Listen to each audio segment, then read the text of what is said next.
there is this peacefulness and at oneness that comes when you surrender to the water. And I think I've in the past thought that the way to move through the water is to control it and to control my body. And if I did those things, then it will get out of my way. And the more I've done that, the more I've realized it is actually the opposite. Welcome to the Swim Chats podcast. I'm Shona Riddell, a writer, former journalist and ocean swimmer from Wellington, Aotearoa, New Zealand. For each episode, I'll feature a different guest from our swim community. They'll be dippers, adventure swimmers, coaches and conservationists with one thing in common. They all love being in the sea. So whether you're a swimmer yourself or just interested in stories about the ocean and people expanding their comfort zones, I hope you enjoy these swim chats. Please hit follow or subscribe so you don't miss an episode. Hi Melissa, welcome to Swim Chats. Thank you for being here today. Oh, thanks for having me, Shona. It's a real privilege and pleasure to be on it with you. Oh, thank you. Well, this is very exciting for me because not only do I have a huge amount of admiration for you, you're my first international guest. Wow. Yeah. So you're currently in Brisbane, I assume. You're not always. I know sometimes you travel. Yes, in Brisbane, Australia. Yeah. And so just to explain to listeners, Melissa is a marathon swimmer and a swim coach, and you run your own swim coaching business. So obviously swimming is a massive dominating part of your life. And I was thinking, like, I feel like I've known you for quite a long time, but we only met a year ago. Yeah. But we have seen quite a bit of each other since then. I was thinking, you've come over to Wellington a couple of times, and I've been over to Australia. But I don't really know your backstory about how you got into swimming. So that was going to be my first question is, did you start swimming as a kid or did it come to you later in life? Yeah, no, much later in life. I haven't followed the trajectory of a swimmer at all, apart from kind of learning to swim in a dam in central Queensland, like when I'd go across the dam on my dad's back. And Oh, so wow. I was never a squad swimmer or never did anything like that. So if I roll forward, I think it was about 49 years of age when my daughter left home. And I couldn't run. I'm a hopeless runner. And I didn't have a bike. And I knew I needed to do some exercise. So I figured I'd give swimming a bit of a go. And so I remember joining a local squad and yeah, not having such a great experience because it was pretty tough as a brand new swimmer moving into kind of those squads where they're doing a lot of kilometers. And I remember I got to the point because I work in the corporate sector. I had until recently um, timing my squad swimming session so that I could come home and have a sleep because my arms would be so sore that I couldn't Oh, do anything for the rest of the day. Um, so that kind of was the beginning. And I don't know if you want me to continue from there. It kind of yeah, yeah. Well, intensifies a little bit from that point on.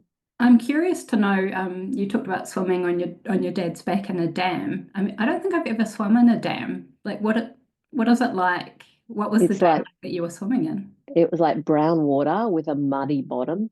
And I remember we used to walk into this dam and kind of use our feet to dig up muddy mussels from the bottom of the dam. And I guess from one side of the dam to the other, it got quite deep. It would have been maybe about 100 meters, I guess. So very much, yeah, lots of fish that I don't really probably didn't want to see, and eels and things like that. I don't think it was a great place, but for kids, we loved that sort of thing, right? That was what play was all about. Yeah, So yeah, that's kind of where it began. So no real technique or anything like that.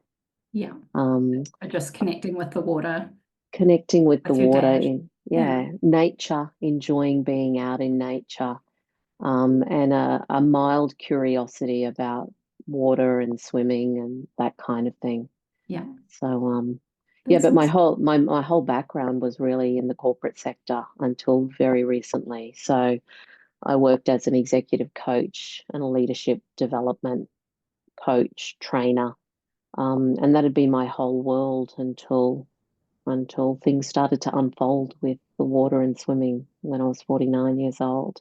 That's amazing. So did you start getting in the water and then just discovered that you loved it, or was it more of a process? It was more of a process, I Yeah. think, Shona. I found it hard, like really hard, and hard on my joints, my shoulders, my arms.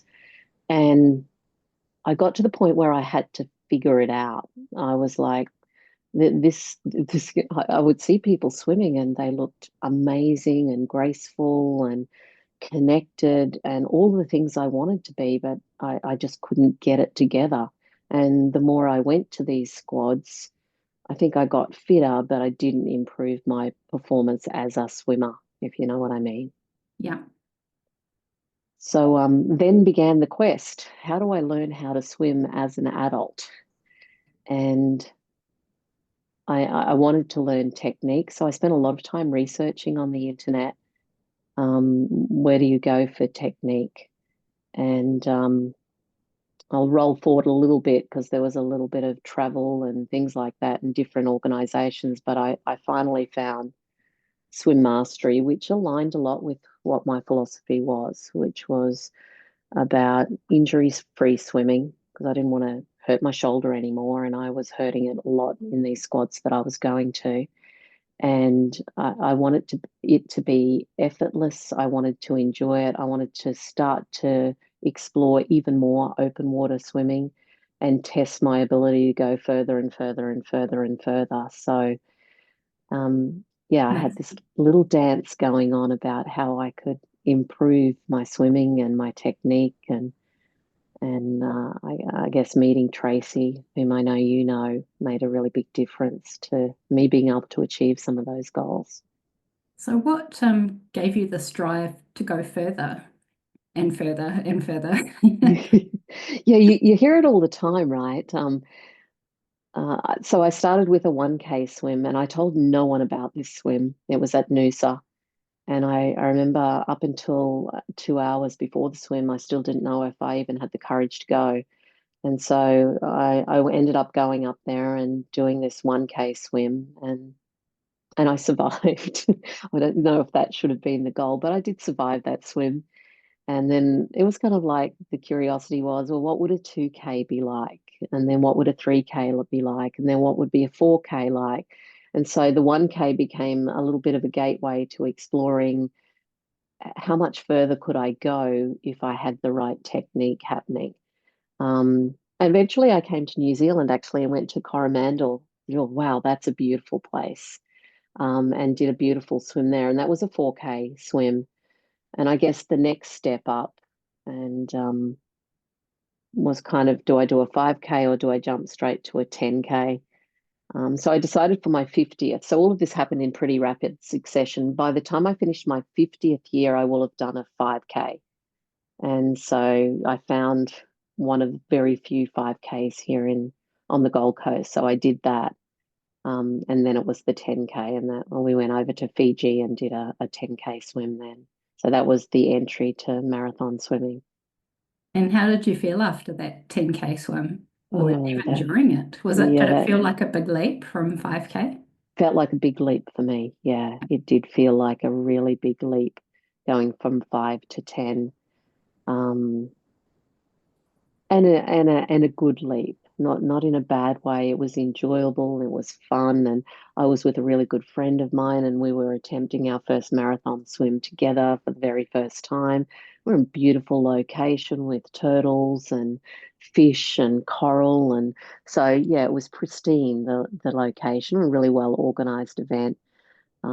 So yeah, that was really fun.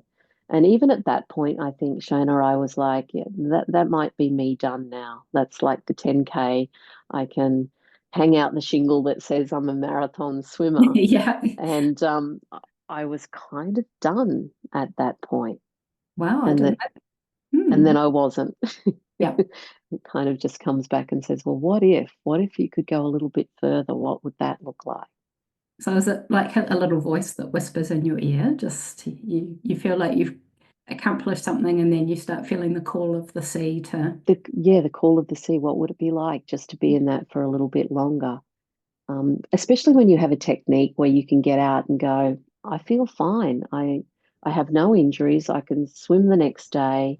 Um, that was a lot better than I thought it was going to be.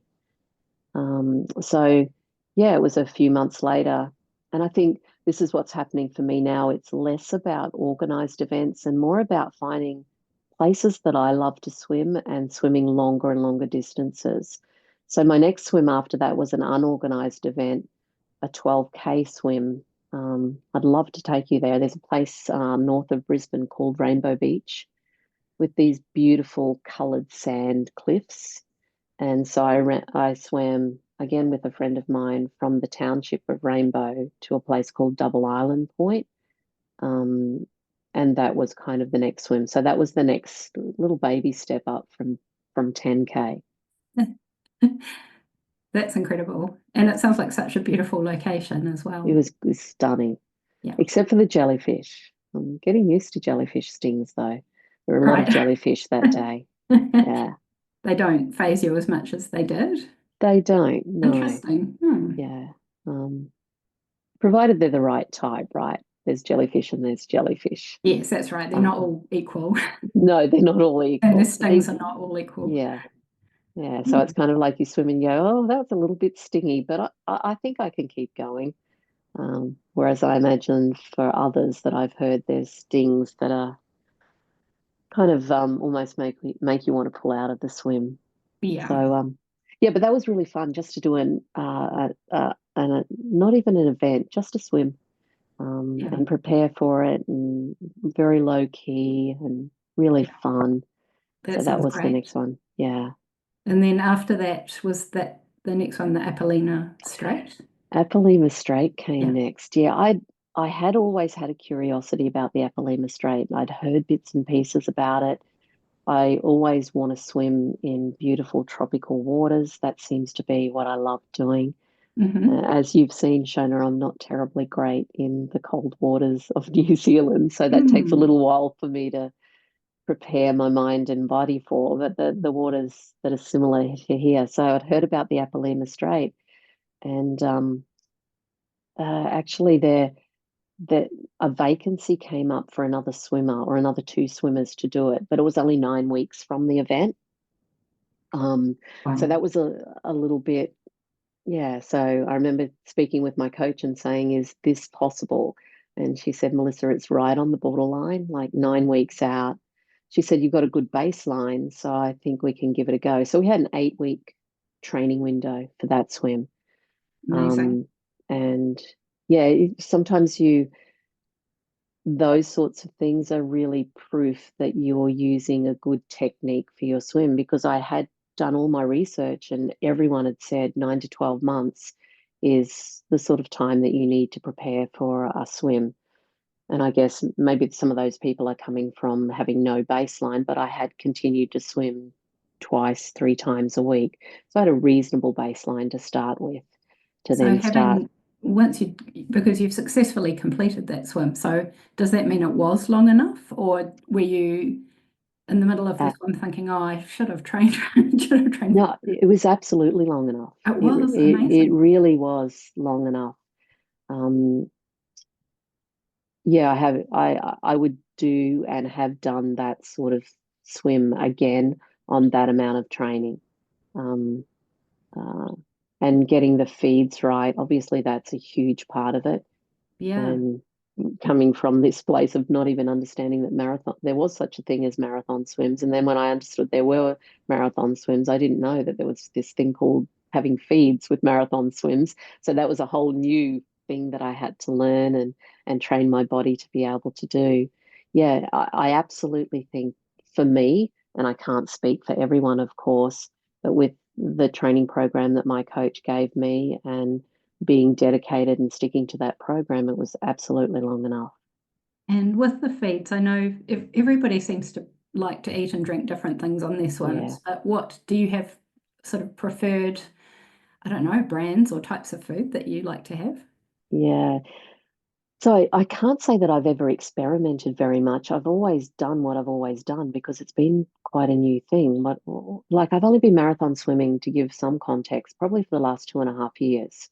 Mm. So I remember when I did Fiji, I was having bananas and water and these gels that people had recommended to me, but I didn't really know what I was doing. And I think with the 10K, I could pretty well get away with doing some of that.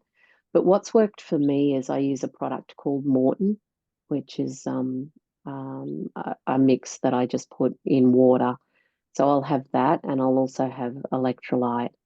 And for the entire swim, I will just have those things. One addition that we had in Apalima was the water was like 30 degrees, so it was quite warm. So getting enough kind of electrolyte water fluids into me was really important. So I took a particular liking to fresh coconut juice. So I had a lot of fresh coconut juice on that swim, and that was delightful. And I think particularly with the salt water and taking that taste of salt out of your mouth, that was really, really helpful. Yeah. And then there's a product that I'm sure you're aware of, Shona, called Pure, which is a Yes. New Zealand-based company. And so I quite like the Manuka honey pure satchels.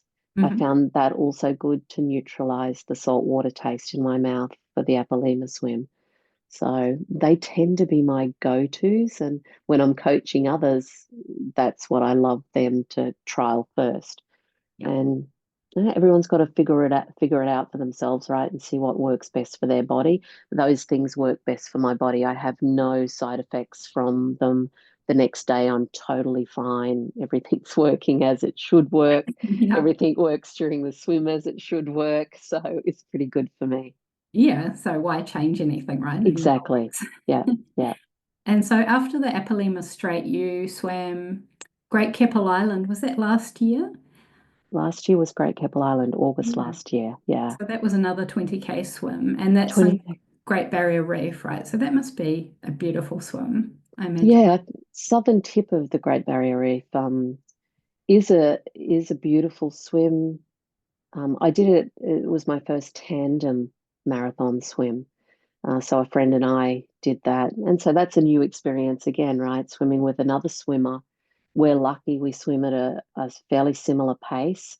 But there's always that idea: how are they going? They're probably thinking, how are you going? And so there's another dimension to a swim like that.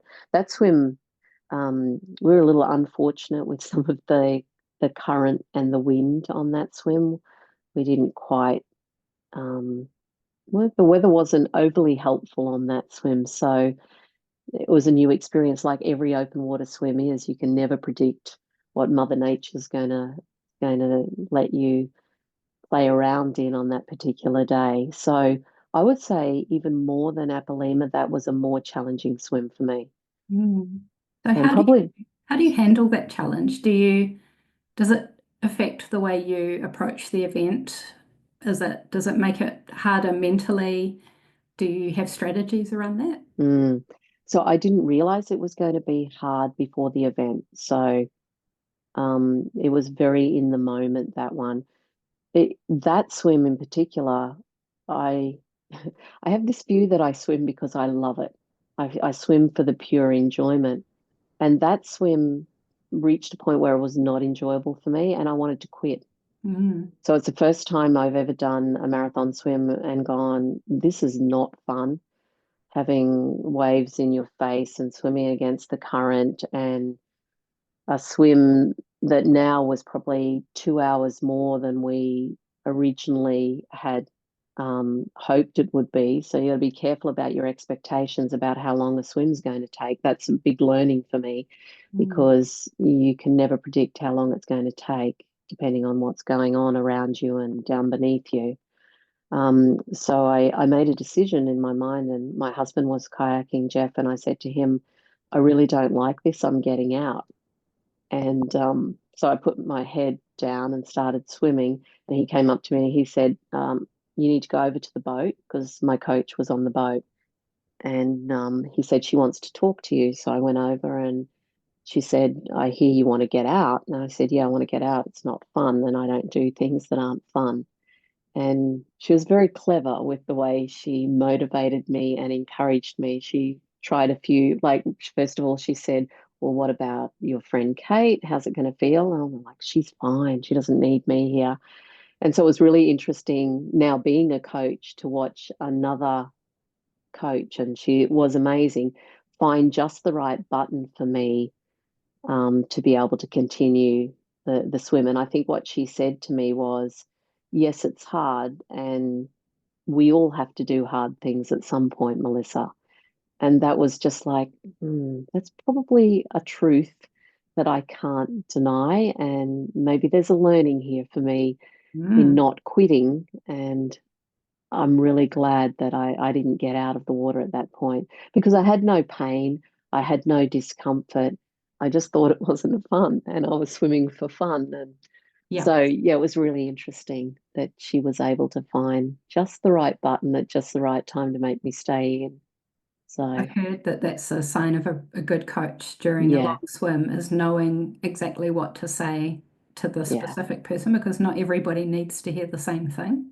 exactly. Mm. Yeah. And there were a few different strategies that she tried.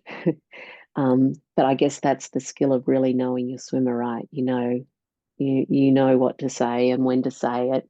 You know when one thing doesn't work, what else you can say. And I think ultimately you know what's best for them. And she knew that. If I'd got out of that swim, even though I say now I wouldn't have cared, there probably would have been a big part of me that would have resented it that I'd got out, and I probably would have had to go back and complete it. Yeah.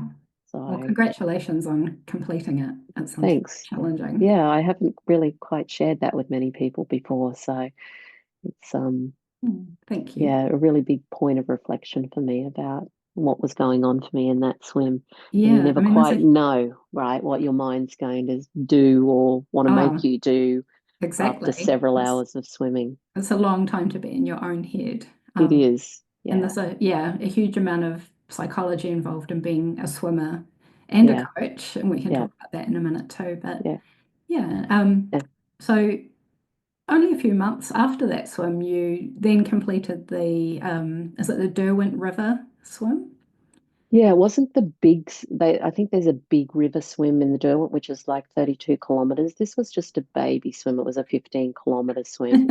I love how you It's call it a really, baby it's all swim. relative now, right? Yeah, exactly. Oh And yeah. you will know this, Shona, when you start doing more distance swimming. It was supposed to be a current assisted 15-kilometer marathon swim. When you say it was supposed to be, does that mean it didn't end up being current assisted or Well, not I quite what you think expected? the first 2 hours I think were current assisted, and probably the last few hours were as well, but there was a really strong headwind. So it felt like they cancelled each other out. Wow. So yeah. And also, it was in quite cold water for you. Yeah. Mm. Well, what was the temperature of the water Well, then? it ended up being 20. We were prepared for about 18. Hmm. And to give your listeners a bit of an idea, around Brisbane in Queensland here, the coldest our water would get to, you're going to laugh at this, Shona, I know, is 19. So in the peak of winter or soon after winter, 19, 20 would be the coldest that our water gets to. So we're often swimming in water that's 20 between 23 and 26 Yeah. degrees. So it's quite substantial for us to swim in water that's that much cooler than what we swim here. And finding water that is cooler to swim in at that time of year was difficult as well. So we ended up purchasing an ice bath and using that as our practice. So you were having regular, I don't know, were they plunges or were you sort of getting in and timing yourself? How did Yeah, that we were work? getting timing ourselves, so Yeah. trying to stay like for 5 minutes. Um, Was but that an enjoyable that experience or more a means to an end? it was a means to an end. And what was interesting about it too, and I'll be really honest about this. So there was a group of swimmers that did um, that swim, and they were regularly having ice baths. I'd had a conversation with my coach about this particular swim and whether the mind was strong enough to overcome cool conditions. And so I only had, in the whole lead up to that event, I only had three of those ice baths. So I wasn't doing it regularly because for me, that swim was more of a test on the power of the mindset during a marathon swim. So I trained even less for that swim than any of my other swims. I didn't do the cold plunges. I didn't train with my feed as I normally would, to see what power the mind has in a swim like that without my body doing all the preparation that I know it should do. And because the 15 kilometers wasn't such a big swim, I was able to luckily pull that off somewhat. Amazing. But yeah, I shouldn't say that because that's not what I would recommend. So the swimmers that did it, that I was coaching for it, didn't do that and didn't know that I was trying a different regime. Um, and it was more around mindset control in marathon swims. So, yeah, I can imagine once you've had a few long distance swim experiences, you do start playing with mindset and, yeah, Yeah, slightly more advanced ways of thinking about it. yeah. And still being safe, right? Yes, Because yeah. when you have done a few of them I've done them in fairly quick succession now. And so I'm getting more of a handle on what my body will tolerate and what it won't tolerate. So I'd never recommend that for swimmers who are new to marathon swimming. But for me, as part of my own research as a coach and as a swimmer, it's useful for me to know that the power of the mind for me, is probably the thing that I most need to tap into if I want to keep doing this sort of swimming. Mm. And this relates to your work background, doesn't it? Before you were a coach, because I know you were an executive coach. Is that the way you'd describe Sure. it? Yeah, so a different Yeah. kind of coach, Yeah. working with Yeah. different businesses and yeah. I don't know if you want to talk about that at all, how that relates to your current swim. Sure. If you want me to talk about it, I'm happy to talk about anything. So I do a lot of work in the world area of emotional intelligence. So how do we become more self-aware? How do we become more self-regulated? How do we hone our social awareness skills? And then how do we pull all of that together and develop our relationship management skills? So understanding triggers, understanding patterns, understanding why I do what I do. Um, in the swimming world, yeah, you're right. It's a really nice bow, um, or string to my bow from my corporate world. It allows me to use what I love doing from a neuroscience, psychology, behavioral perspective in the swimming world, and hopefully give others more breakthroughs, more benefits as they start to do more swimming than I could if I didn't have that background. So yeah, that's been particularly helpful. But I always like to try things myself before I try them on others. You Almost were. become Good my own human guinea pig. idea. It just feels a lot safer that way. Yeah. So the Keppel Island swim was a really good example for me. There's obviously a pattern that I've got around things not feeling fun, and as a result, I want to quit. So it's great. I didn't know that pattern until I did the Keppel Island swim. And now I know it's there. I can choose a different response or a different interpretation of what fun is when I'm doing a swim, because my definition was probably somewhat limited. Interesting. Yeah. Yeah. Um, So, and I know it can be annoying when people say, "What's next?" But do you have a list of amazing swims that you're planning in the future, or do you just sort of see one and just get the urge to do it? yeah, it's really interesting that you ask that because I'm asking myself the same question at the moment. And I think I indicated earlier, one of the things that I'm thinking about is I want to swim in more remote locations or locations that haven't been swum in before. Um, And so they're the sort of locations that I'm exploring at the moment. And hopefully, in swimming in these locations, there's another reason for doing that. I want to start to do more to promote awareness on the marine world or the water world and how we can protect it more than we have been. And so some of these locations, and I won't say the one that I've got in mind, I won't say yet because I'm just not sure. I'm not sure if it's a safe location to do a swim because it's pretty hard to, it's a like a 25-kilometer swim. As far as I know, it's never been done before, and it's so remote that there's no power boats allowed in this particular location. And so, as your listeners might know, and you know, Shona, there's a huge risk that comes with that if something goes wrong. So my hesitation with that, even though I desperately want to do it, is I just haven't done the recce well enough for me to feel like it's safe if something went wrong in that location. And not wrong because I'm going to do anything silly, but you just never know what can happen, right?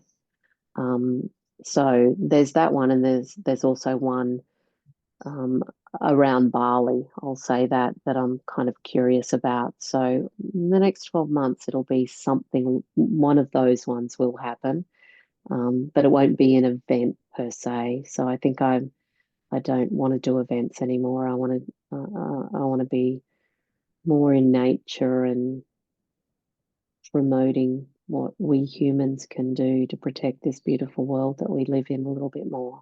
That Yeah. feels like my calling now. Oh, that's exciting. Yeah, I totally know.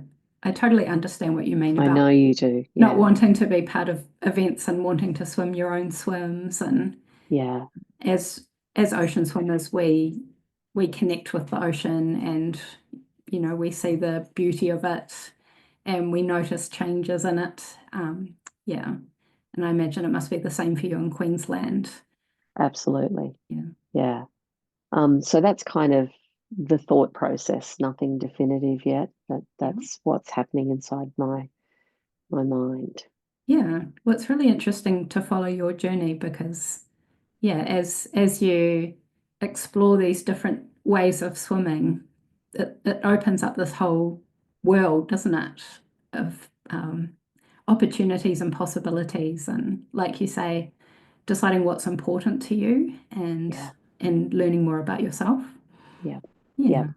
And so that is important. What's also important is anything I can do to help other swimmers experience the joy they want to have from swimming, which is why now I'm doing coaching of swimmers rather than coaching in the corporate or executive world. Yeah. Well, that is the perfect segue into us talking about your coaching, Melissa. Yeah. So you've talked about swim mastery. Do you want to give a sort of a quick explanation for the listeners about what swim mastery is and why what about it sort of drew you in? Yeah. Oh, I don't know if I'll do it justice, but let me give it my best shot. Um, so swim mastery focuses on joint mechanics. So putting the joints in the positions that they want to be in rather than forcing them into particular positions, which is really interesting from a swimming perspective because our joints aren't often in a horizontal lying down position. Um, so allowing them to kind of be freed up to do what they want to do from a swimming position is, I guess, the first thing that attracted me to swim mastery. The second thing is it very much is an um, injury prevention type of swimming. Thirdly, I love the focus on not just being able to be a good swimmer, but being able to hold attention on important technique cues, as we call them, which are smaller technique based um, focus points. And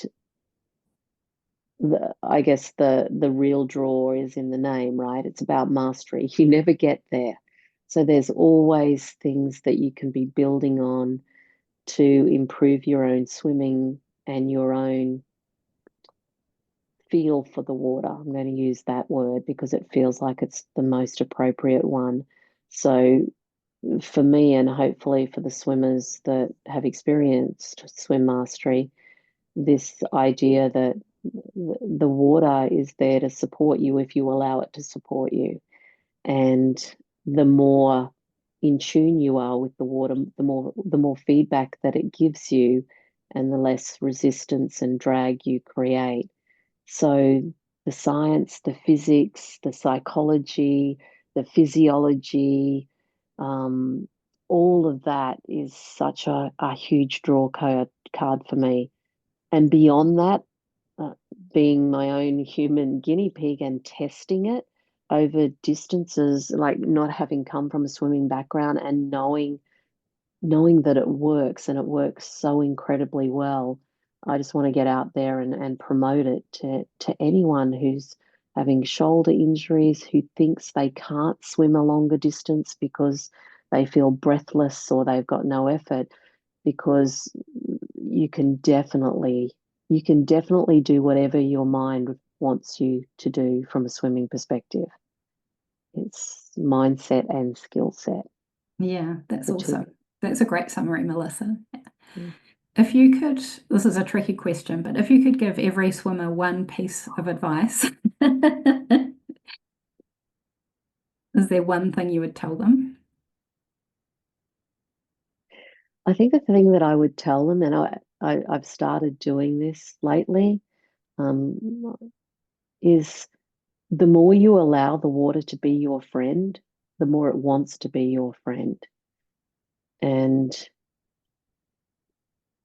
that applies to whatever circumstance, because the water's not always the same. Like I'm looking at a picture behind you at the moment, Shona, and that water picture compared to the one I've got on my screen. And for your listeners, Shona's got this picture of, I don't know what the bay is, but Oh, it's Wersa Bay. Yeah. yeah, it's beautiful. It's there's like these little ripples on the water, and like swimming in that water just looks like it would be delightful. And I've got a picture of kind of underwater, which for me looks equally delightful, but my mindset maybe is a little bit different in swimming in the water behind Shona there than what it might be if I was diving down to the depths of the water that I've got on my screen here.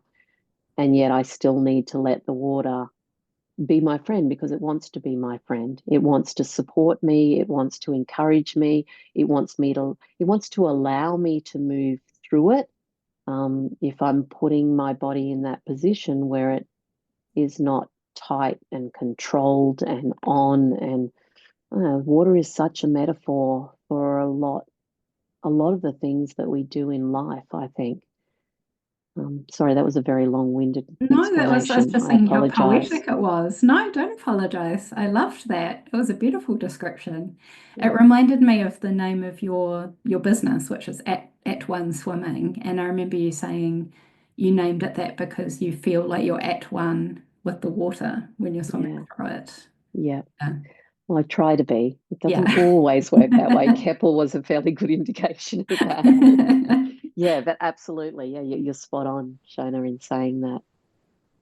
There is this peacefulness and at oneness that comes when you surrender to the water. And I think I've, in the past, thought that the way to move through the water is to control it and to control my body. And if I did those things, then it will get out of my way. And the more I've done that, the more I've realized it is actually the opposite. And it's been a Mm, bit powerful reminder to me about not just swimming, but how I live my life, how we live our life, how we think we can control things that we actually can't. The best place to be is trust and surrender and the process, right?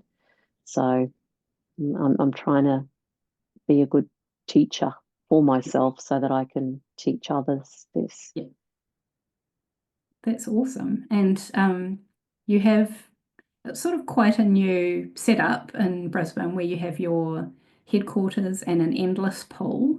So, for people who don't know what an endless pool is, do you want to describe? Sure. Yeah, it's called the SwimMastery Swim Studio, and yeah, it just really shows how smitten I've become with the swimming world that I've practically given away my corporate world now, and I'm a full-time swim coach. Yeah, they say we teach what we most need to learn, so maybe that's the reason I've set down this path. So it's yeah, we've got a facility, an indoor facility, in an industrial estate. The pool is probably like maybe 8 feet by 4 feet. It operates with a variable speed current, so we can cater to all different abilities. So coming to the studio at the moment, we have children as young as 5. We have adults as young as 85. I'll use that term. We have sight impaired children, we have sight impaired adults, we have like a whole range of people. And working in this pool, because the coach is always in the pool, we have a mirror on the bottom of the pool, and we also have 3 cameras.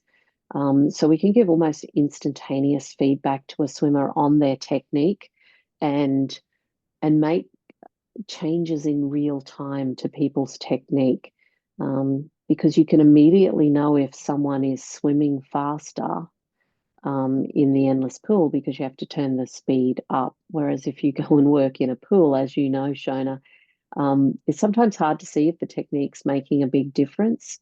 And so what's been amazing for me is just by focusing on the cues of swim mastery and the technique, the byproduct of that is now suddenly people swim faster. Whereas a number of people will come and say, all I want to do is swim faster, not knowing that the key to swimming faster is improving your technique, right? Especially if you want to avoid injury. So it's been a really powerful way, not just for me to coach, but also for me to help swimmers affect almost immediate changes in their stroke.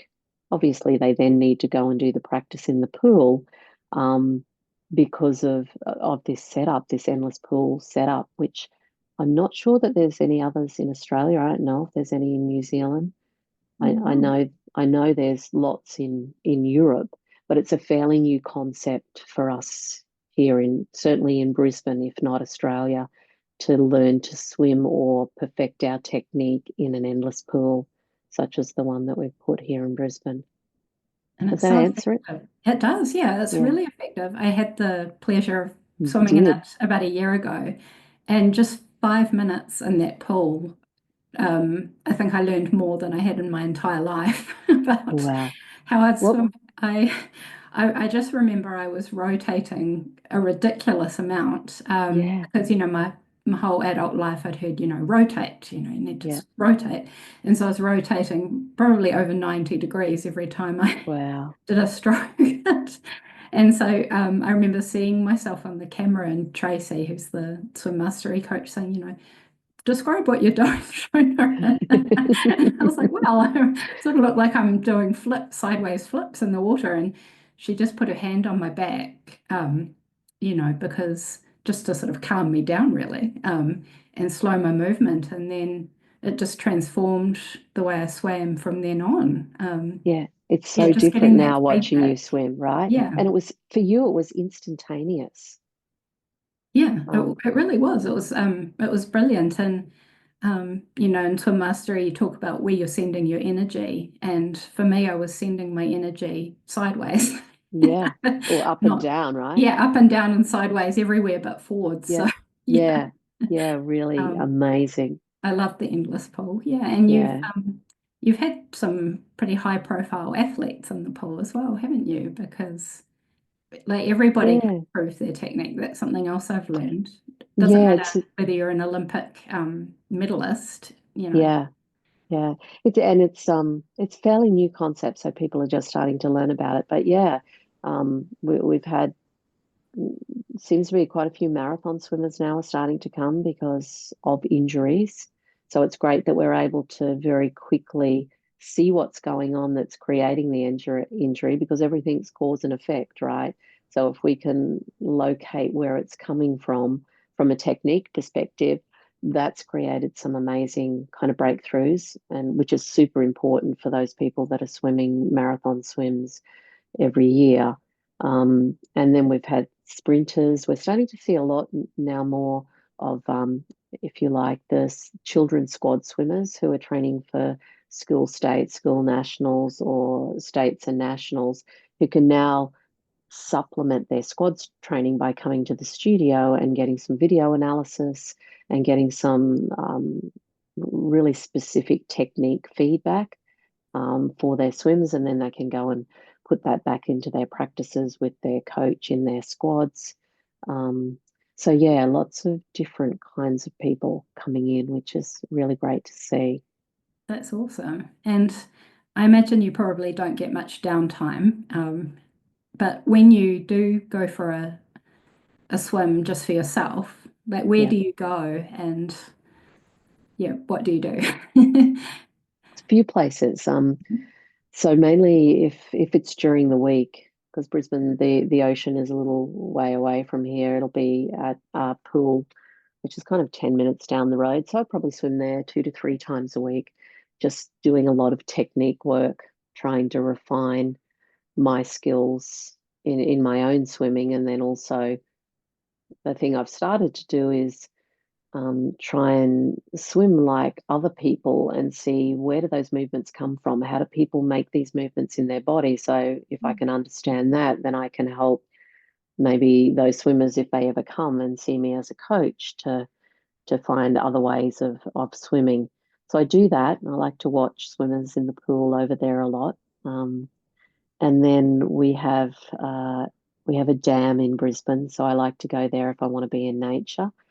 But I particularly love ocean swimming.